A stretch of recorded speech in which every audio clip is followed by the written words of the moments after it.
What's up, guys? I'm back with another video. This is a very important video, guys. Tomorrow night, my favorite fighter, Israel, the last stylebender Adesanya, will make his return. I am very emotional about this guy. You don't even know how, I can't even explain how excited I am to watch him fight tomorrow. This man is my role model. This man, like, if I could meet anybody, if I was on my deathbed, I was a Make-A-Wish kid, asked to meet anyone, I'm asking to meet Israel Adesanya. This man right here is the fourth greatest UFC fighter of all time. He is the greatest UFC kickboxer of all time. He is probably, in my opinion, the second best UFC striker of all time. He's one of the greatest most skilled fighters of all time. He's one of the greatest UFC boxers of all time, and he is one of the best UFC fight IQs of all time. All in the GOAT conversation for all these stuff. He's even in the GOAT conversation for just in general as the greatest UFC fighter of all time. No one likes to admit it, but when you look what this guy's done, two-time UFC middleweight champion with 5 title defenses, including two wins.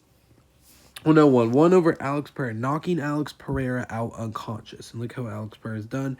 Beating Robert Whittaker twice, including knocking him out for the belt. Going into an absolute war of Kelvin Gastelum winning the interim belt. One of the greatest fights of all time in UFC history. This man's been in a ton of wars. He's been there, done that. He's just an absolute warrior of a fighter. And tomorrow night, he faces Joe Pyfer. Now, Joe Pyfer doesn't deserve to get this fight. You know that. Joe Pyfer does not deserve to fight the Israel Adesanya. That's just the truth.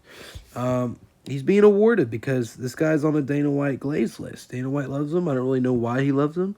I know this guy's went through a dramatic childhood, but that isn't really relevant to what's going on for his UFC career, his business career. Israel Adesanya's coming off that knockout loss to Nasser Niamavov. Due to a very, very horrible stoppage by Mark Arnold. And even before that, he's coming off a submission loss to Dracus du Plessis. And then before that, he's coming off a decision loss to Sean Strickland. So, Israel Adesanya is on a 3-fight losing streak. But it's okay, guys.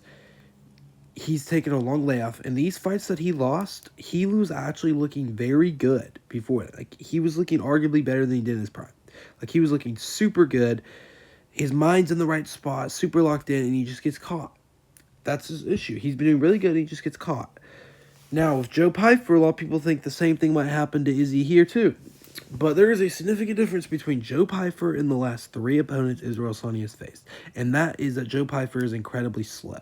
He's just not that athletic. He's a big, tall, big man. He's a big middleweight.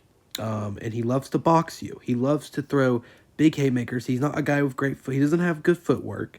And he's just going to be chasing Israel Adesanya. When you have someone like Israel Adesanya, who's arguably the greatest of all time at keeping his distance and range as a striker, someone like Joe Pyfer with barely no fighting ranked people experience, he's not going to be able. He's not going to be able to catch Izzy. He's not going to be able to reach him.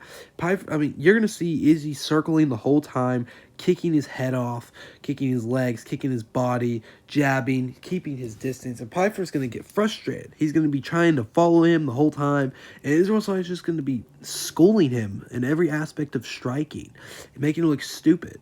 And Pyfer's just going to be. He doesn't have any combos. He's just going to be throwing big hooks. And I will admit, Joe Pyfer's got a very mean hook, and they drop people with one shot, and he's been getting TKO finishes with them, but he will not land that shot on Izzy. And even if he does, Izzy's a fighter. He will get up and he'll clinch with them. He'll grapple, and that's another thing. Pyfer is a pretty decent grappler. He can grapple. He was getting out grappled by Elvis Magomedov. But guess what? To grapple, he's gonna have to touch him. He's gonna have to grab him. He's gonna have to get a hold of him. That's the same issue. It goes back to Pyfer trying to land that shot on the feet. It's not going to happen, guys. Izzy will keep his distance. He will keep his range. He will not get hit.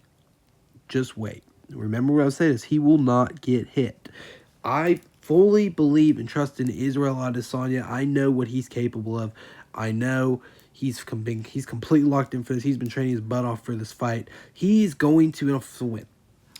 I do think at worst scenario, we'll see some clinch work from Pyfer. He might get a hold of him. I mean, it is a 25-minute fight, but as the fight goes on, it's probably going to get even worse and worse for Joe Pyfer.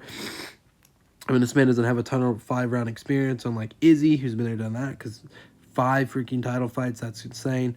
More than that, actually, 5 freaking title defenses. That's title defenses alone. That's how good Israel Adesanya is. This man's going to show levels. He's going to absolutely school him, and I am 100% confident Israel Adesanya will get the job done, probably by TKO finish. He can handle himself on the ground, too. Even if he does get taken down, I think Izzy will get back up. I don't think he'll be fatigued off it. He's got a good chin. Obviously, it's getting worse, but he's a fighter. I fully believe that Israel Adesanya will get it done tomorrow. It's going to make me so happy. Israel Adesanya, if you ever see this, I wish you good luck. I'm praying that you get that win tomorrow night. Good luck, my friend. Let's go, Israel Adesanya. He will win this fight.